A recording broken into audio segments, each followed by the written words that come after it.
Hi everyone, welcome back to the channel and to another video. Hope you're all doing well. So we're back doing another episode of White Dwarf Retro Read Through, and the subject of this one is White Dwarf 174. Now, as you can probably see from the cover, this one featured Death Zone, which was a supplement to Blood Bowl, which had things like star players and dirty tricks and stuff like that. There was also an awesome battle report between the Undead and the Empire. There was the Undead Blood Bowl team and the Space Marine Razorback as well. So without further ado, let's open up the pages and see what we can see. So this one was Nick Baton's first ever White Dwarf, according to Twitter as well. So I did mention on Twitter that we'd be having a look and tagging him in it. So Nick, if you are watching, I hope you enjoy this. Champions of Death Blood Bowl team. So there, what's on the inside cover, created by the necromancer Tom Landry, which is a bit of a play on the coach Tom Landry, who's famous for coaching the Dallas Cowboys from 1960 to 1988, and he had the metal Undead Blood Bowl team. So we had mummies, wights, ghouls, skeletons and zombies as well, and they were a pretty awesome team back in the day. I did like those. Never managed to get them myself. I ended up getting the Nagaroth Nightmares instead, but I did like that team. Contents page as usual. So June 1994, so 30 years almost exactly from when this magazine was first released. It probably came a little bit earlier. I would imagine this would have been on the shelves in May 1994. So as you can see on the cover, Death Zone by Dave Gallagher. That was also the cover for the box and for the rulebook, and I do actually have a rulebook here. We'll take a look at the contents of that as well, because it might be difficult to see on here. News as usual, Blood Bowl star players, Death Zone, 1994 Golden Demon Awards, Eldar Warwalker, which interestingly enough was what actually got me to collect an Eldar army, Space Marine Razorback, Orc Dreadnought. Then there was an absolutely awesome feature that we'll look at that Mike McVey did about converting miniatures, and you might recognise one of the miniatures in that guide. And then a battle report at the end, Warhammer Fantasy Battle, Undead versus Empire. So this was the new Warhammer Armies Undead book. They took a scenario out of that book, so we'll take a look at that as well. Adverts at the bottom. I like how it actually lists what the adverts were in White Dwarf, which is pretty awesome. And this is interesting. I don't know if you can see it on the video, but it says ABC Consumer Press audited at 62,408 copies per month in the UK. So I don't know if that's how many White Dwarfs they sell per month in the UK, or how many have been printed. I'm not actually sure. So news. As usual with White Dwarf, what they used to do was a little intro about what's coming out during that month. So we've got the brand new Metal Orc Dreadnought, Eldar anti-grav weapons platform, so your D cannon, scatter laser, heavy plasma gun and last cannon, with 2 Eldar Guardians. But look at some of the prices. Orc Dreadnought, £19.99. The Eldar grav weapons platform, £5.99. Eldar Warwalker, £12.99. Space Marine Razorback, $14.99. Now you've got to bear in mind most of these are metal. The Space Marine Razorback obviously was the plastic Rhino kit with a metal turret on the top. Undead, Wraiths, 2 miniatures per blister pack, £4.50, and Skeleton Horseman, £2.99, 1 miniature per blister. German advert for Games Workshop. Going to work for Games Workshop from the looks of things. The job, qualifications, I think that's what is Games Workshop. Perhaps that's why come and work for us, I'm not sure, or if you're interested. I do know a little bit of German, but German speakers, if there's anyone watching, you'll have to let me know what that says there. Moving on, Blood Bowl Death Zone. So as I said, Death Zone came out this month, $14.99 for that supplement. Champions of Death, so $12.99 for 12 miniatures. Griff Oberwald, Mighty Zug, Morgan Thorg, Fungus the Loon were the star players released this month. And then we had some releases for Man of War, so some Chaos ships, Slaanesh Hellship and a Slaanesh Hellslicer and Hellrammer, £5.99 each. Games Workshop Australia, advertisement there. And then we got the Blood Bowl star players. Morgan Thorg, that miniature I think today still looks absolutely fantastic. Some of them do look quite old now, like Griff Oberwald for example, the Mighty Zug, Nobler Blackvort, but Fungus the Loon, still a great miniature now. You know, I'm a big fan of that one. Scrapper Sorehead, but Morgan Thorg I think is an absolutely fantastic miniature. And then we had Death Zone. So this was a supplement for Blood Bowl, which had things like secret weapons, apothecaries, wizards, new star players, and 6 new teams as well. So if we just quickly flick to the Death Zone root playbook that I've got here, again you can see some of the miniatures that came out. Skaven Gutter Runner, Mummy, Head Splitter there, Ripper Bolgrot, another fantastic star player miniature. But you can see the contents there. So special play cards, so you got coaching staff, wizards, alchemists, so dwarf alchemists, halfling master chefs, Apothecaries, new star players, new secret weapons. So you got the bombs, Chaos Dwarf, Blunderbuss, the ball and chain, Blood Bowl leagues, so all the information on starting a league, injury rosters, team rosters, and then there was new team rules introduced as well. So we had the undead teams, Chaos Dwarf teams, Halfling teams, Goblins, Chaos teams, Minotaur star players, Troll star players, Wood Elf teams, and Treeman star players as well. So really popular supplement for Blood Bowl at the time. I've got Death Zone as well. I have got an old box copy of that with all the cards still in it. I do need to figure out what I'm going to do with that. But yeah, as I said, Death Zone came out at the time, $14.99, cheap as chips now. But I mean, I'm sure if you adjusted it for inflation, it would probably be a little bit more expensive. But that's all about Blood Bowl, Death Zone, starting leagues and league strategies and things like that. Advertisement for Games Workshop Crawley. Look at these, some of these prices. Massive deals, £43.50 each. Warhammer 40,000 plus Dark Millennium, which was its first supplement, and I believe only supplement for 2nd edition, unless you count the Space Marines Battle book, or the Battles book I should say, plus any Codex book. Normal price £65, get it for £43.50.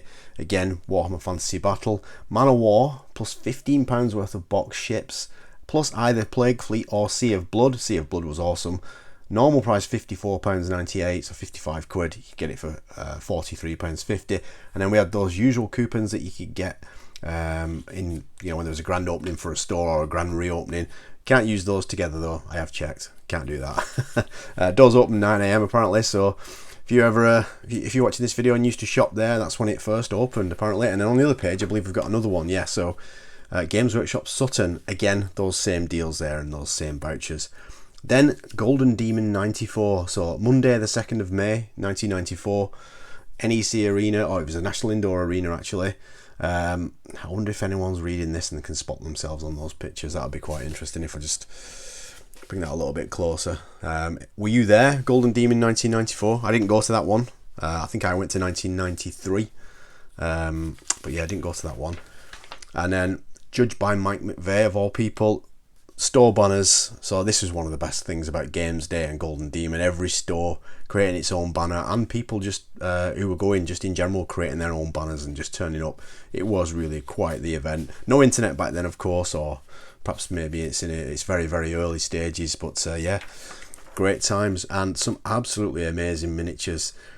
First place Warhammer 40,000 vehicle, so that Dreadnought. Look at the colour gradient through that. That's absolutely brilliant. Converted Niall Stormcaller there, Eldar Warp Spiders, we've got a Horn Rat. One of the things that's interesting about looking at these old Golden Demons and things like that, you'll see a name and it will appear in different places, so they won multiple categories. So very, very interesting when you see stuff like that. First place Warhammer Commanders. Look at some of the colours, all the bright colours from back in the day. Really, really cool. Banelord there for Space Marine. First place Battle Scene, Eldar Phantom Titan there. Got a lot of Eldar Phoenix Lords in this one, you'll probably see. Ultramarines Banner Bearer. I remember seeing this back in the day. Look at that banner, absolutely superb. That, of course, will not be printed. That looks like it's painted. Nice multicoloured Space Marine there. I think when Space Marine 2 comes out with all the customization that we've seen so far, which I've done a video on, I'll leave a link on the screen, you're going to start seeing Space Marines like that running around in multiplayer, I think. And then moving on, Warhammer 40,000 Squad, 2nd place. And then we've got another one down here, some very, very colourful orcs, pretty awesome. And then we've got Blood Angels Death Company, really, really nice banner there as well that you can see. Carnifex, a Sermon, tons and tons of bright colours. Ultramarines Dreadnought there, another Eldar Phoenix Lord. Dark Angels, no, it's not a Dark Angels Rhino, actually. I think it might actually be a Space Wolf one looking at those runes. I'm not sure. Or it might be a custom chapter. Hard to see. But very cool vehicle indeed. Again, more Warhammer Fantasy miniatures. Look at the bright colours again. Dwarf Slayer there. One of my favourite ever dwarf miniatures. Really, really like that. And then we've got Warhammer Commanders again. Warhammer Monster. Another Troll there. Absolutely brilliant. I mean, you can see from looking at some of these how much painting and the painting skill has come along nowadays. But again, still, these are absolutely amazing. But it is interesting to see if these were entered today, judged by today's standards. I wonder how far they would get in a Golden Demon competition. It would be very interesting. I think some of the banners would get pretty far because some of the banners were spectacular. Anyway, moving on. Advertisement in general for Games Workshop, a World of Fantasy Gaming, and your store lists. There, can you spot whatever your local store was? And then the Eldar Warwalker. So this one, all metal model.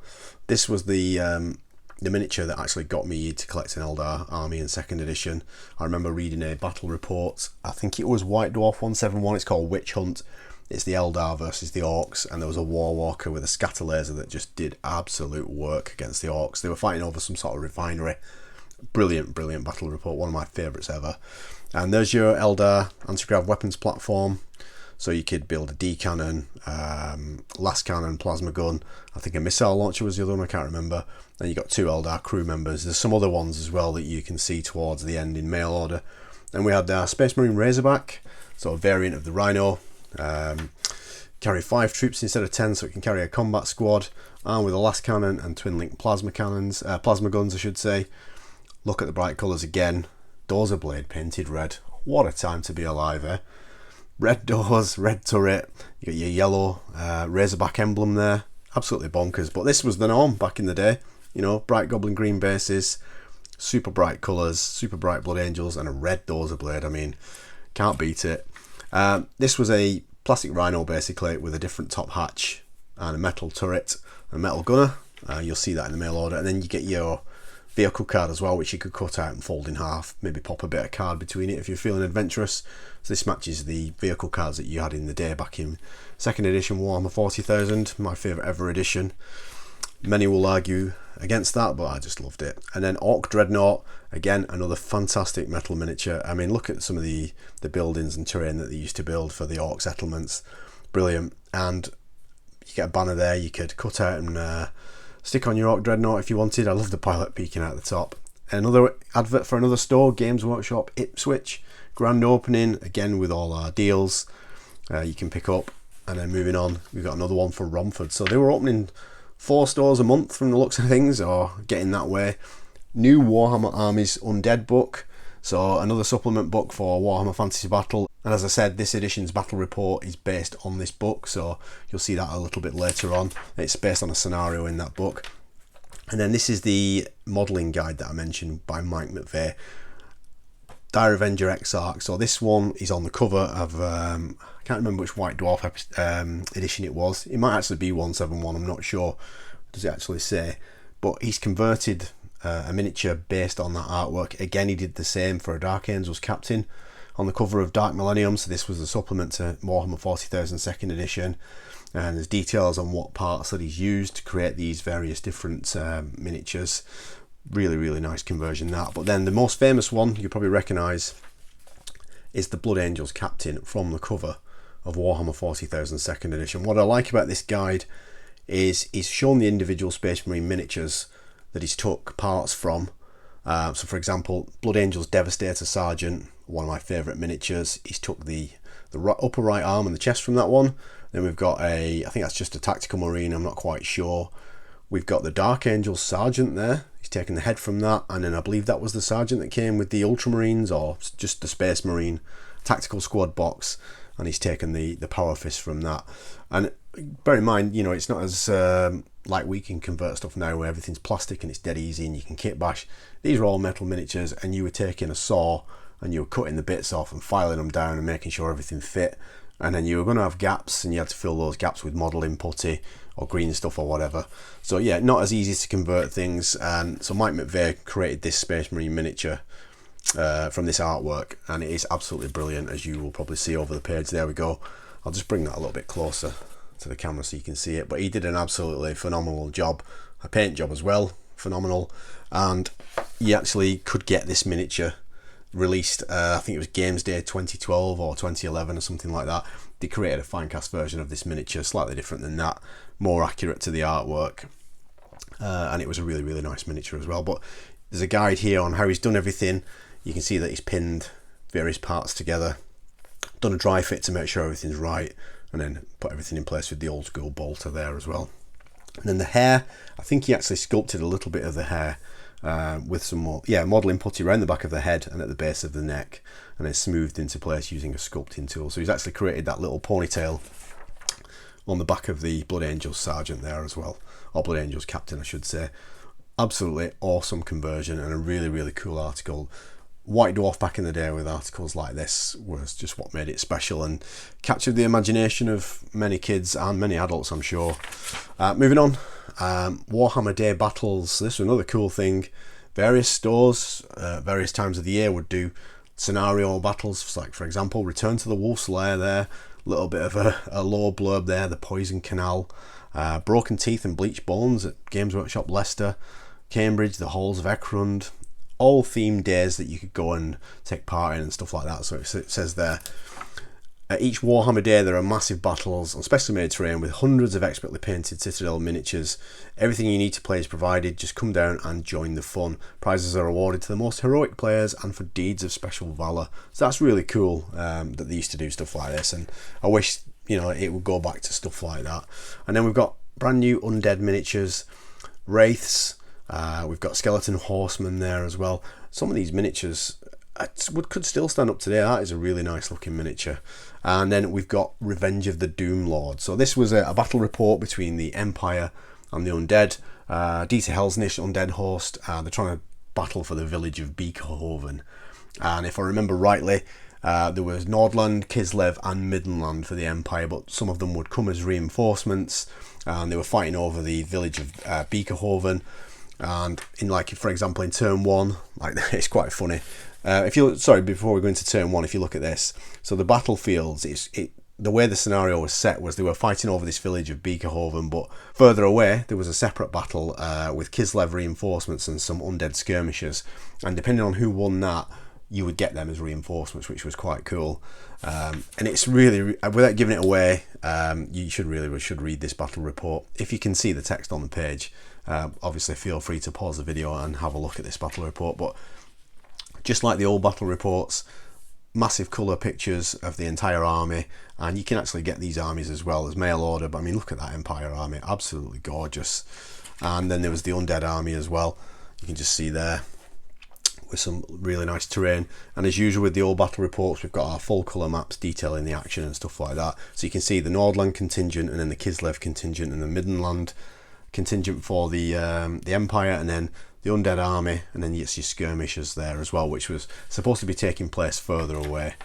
And then turn one, not much happened. You know, the Undead forces move forward, and then in the magic phase, you actually get another movement phase pretty much, because he uses Van Hel's Dense Macabre, I think it is, several times to move more troops forward.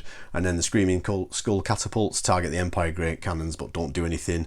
And then in the Empire's turn, the great cannons target the Screaming Skull catapults, and he ended up rolling a 1 and pinging off the catapult. It's quite funny. And then the actual battle itself is a really, really good read. You know, tons of sort of, it's not just what happened written on the pages, they sort of write a story into it, which is what they always did with these battle reports and what made them such a fun read. And then you can see as well, this is the sort of separate skirmish battle by the river that's taking place, and then the results of that would then indicate who comes as reinforcements. Really, really interesting way of doing it. A fantastic battle report. So you can see the reinforcements deployment there. Again, colour pictures, like I said.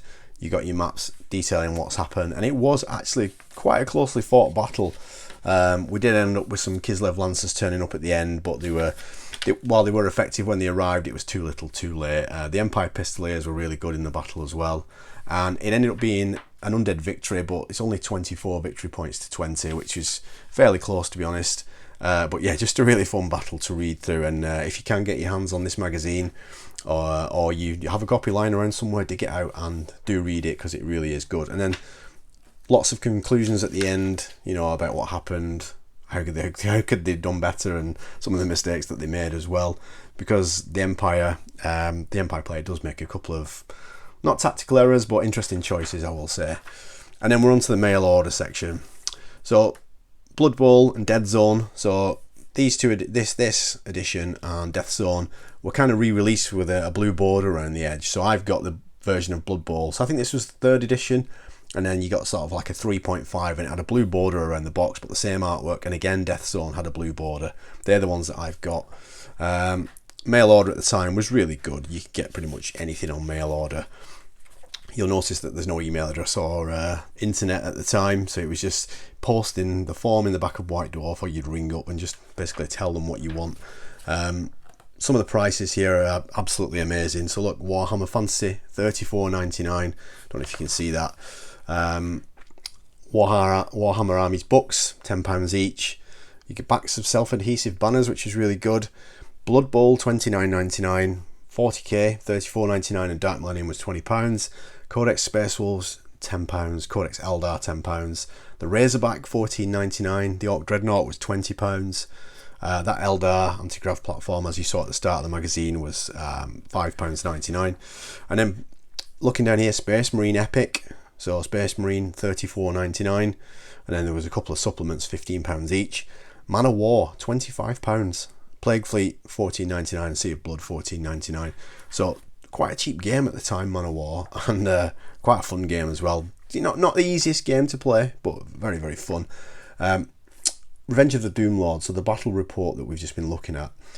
One of the things I loved about mail order at the time, you could actually get these armies that fought in these battle reports, and they'd list everything out for you, and you could ring up and actually order it, and it was usually a special offer price as well. Look, the complete Undead army, £130 post free. Now at the time, if you're a school pupil or college or whatever, they're not cheap, £130, especially if you're only on pocket money or whatever, or a Saturday job. But still, you could get these armies quite cheap, with a bit of a discount. Look at the complete Empire army, £200. Now, as you saw from that picture, it was a massive Empire army. And so if you've read that battle report and you were particularly inspired, you could then go and just order everything from mail order, which I think is really, really cool. And then getting into mail order, there you go, there's your mail order form that you would send off, listing everything you wanted. You just put the code in there and a description, price, quantity, blah, blah, blah, and just send it away, and you would get your stuff eventually. Eldar Gun Crew, look at this guy, spotter with goggles. It should say spotter with goggles and epic hair. But yeah, quite interesting. Everything metal, as I say. £5.99 for that one. Then we got that Eldar Warwalker. Really, really nice miniature. That's the one, as I said, that got me into the Eldar. And then we got the Orc Dreadnought. Remember gluing one of these together many times. Quite interesting when you do it with super glue and you drop it and it just explodes. Very, very, very orky. But yeah, everything in the back of the magazine is mail order. And then there's your Space Marine Razorback. So you've got a top plate that goes on top of your Rhino instead of the doors, your turret, Razorback gun, gunner, hatches, and a little bit of an assembly guide there on how it goes together. And that was it. That was your Space Marine Razorback. Blood Bowl star players, so Noble Blackwart, Fungus Daloon, Scrapper Soulhead that we saw before, Morgan Thorg, the Mighty Zug, and Griff Oberwald. And then we've got Slanesh Hellship and the Hellrammer and the Hell Slicer. It's an absolutely mad ship, and a little bit of artwork there. Pretty awesome, actually. And then moving on to the Undead. So we've got Undead Mummies, various different ones. We've got the Wraiths as well. As I said, big fan of these miniatures. I think they look awesome. Skeleton Horseman. There we go. Horseman with spear, horseman with sword. And then you've got your dreaded plastic skeleton horses that are still around today in Warhammer the Old World. And are still a pain in the backside to put together. And then moving on to the Undead again. The Whites. Again, some of these miniatures really nice. Yeah. Taking me back looking at some of these. Skeleton Command, Skeleton Drummer, Skeleton Hornblower, there's your Doot. Carrion, again, all metal miniatures. I think these shields were plastic, but other than that, everything metal, apart from your square bases, obviously. Then Empire, Kislev Horse Archers, examples of some completed horse archers there, and then the Imperial War Wagon. Absolute beast of a miniature. Really, really nice miniature, and I'm sure there's many people looking at that thinking, yeah, I used to have one of them, or maybe you've still got one. But yeah, absolutely fantastic. And then at the end, we've got the Imperial Steam Tank, and I'm sure my friend Ben, 90% Geek, will be looking at this and going, yay, Steam Tank. And then we've got at the back cover, Heavy Metal Modelling Guide, Citadel Miniatures Modelling Guide, which I believe was for sale and does have a price, $9.99. There we go, just there. So yeah, that was it. That was a quick flick through White Dwarf 174, and on the back there we've got Eldar Aspect Warriors and Dark Angel Space Marine, painted by the Birmingham store staff. So very interesting. So that is White Dwarf 174. I hope you enjoyed it. I am actually going to do some more retro read-throughs because I do enjoy doing these.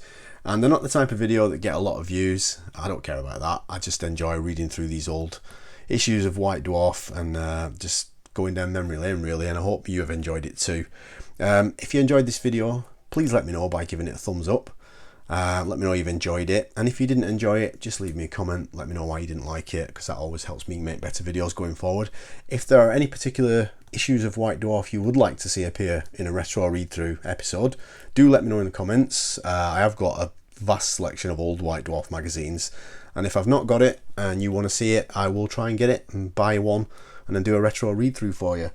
Next up on retro read-through is going to be White Dwarf 169, and then hopefully after that we're going to be doing White Dwarf 185, which was, I believe, the one with the Ultramarines on the front cover from Codex Ultramarines and featured the Talan Desert Raiders. So yeah, they'll be coming up on the next issue, or the next episode I should say, of retro read-through. But as I said, I hope you've enjoyed this one. Don't forget to like and subscribe if you did enjoy it so you don't miss any future episodes. Don't forget you can catch me on the Warhammer podcast on Tuesdays. We usually record on a Monday night and that goes out on a Tuesday. So if you've not watched that, I'll leave a link in the description below of this video so you can check that out.